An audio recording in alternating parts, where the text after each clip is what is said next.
Lady Diana का मुनफरिद हार लाखों डॉलर्स में नीलाम। हार का नाम अताल्ला क्यों, किसने खरीदा, हार कितना खास और पुराना है। अमेरिका की मारूफ रियलिटी स्टार किम कार्डेशियन ने बरतानिया की शहजादी डायना के जेर इस्तेमाल रहने वाला हीरों का एक हार खरीद लिया।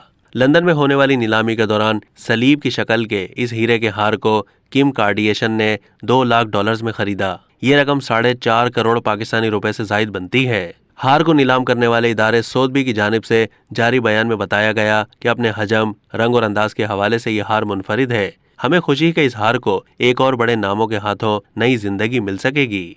इदारे के मुताबिक इस हार को 1920 में जेरार्ड ज्वेलर्स ने तैयार किया था और इसमें कीमती पत्थरों को सलीब की शक्ल में लगाया गया था। इस हार का हजम 5.4 इंच बाई 3.7 इंच है, जिसमें हीरों का वजन 5.25 कैरात है। इसे 1980 की दहाई में एक बिजनेसमैन अताल्ला ने खरीदा था और उन्होंने इसे अपनी दोस्त लेडी डायना को कई बार पहनने के लिए दिया था। इस हार को अताल्ला क्रॉस का नाम दिया गया है और शहजादी डायना को यह हार बहुत पसंद था। बयान के मुताबिक ये हार सिर्फ लेडी डायना ने ही पहना और उनकी मौत के बाद पहली बार आवाम के सामने पेश किया गया। अब तक के लिए इतना ही। मजीद मालूमात के लिए डेली जंग के YouTube चैनल को सब्सक्राइब कीजिए।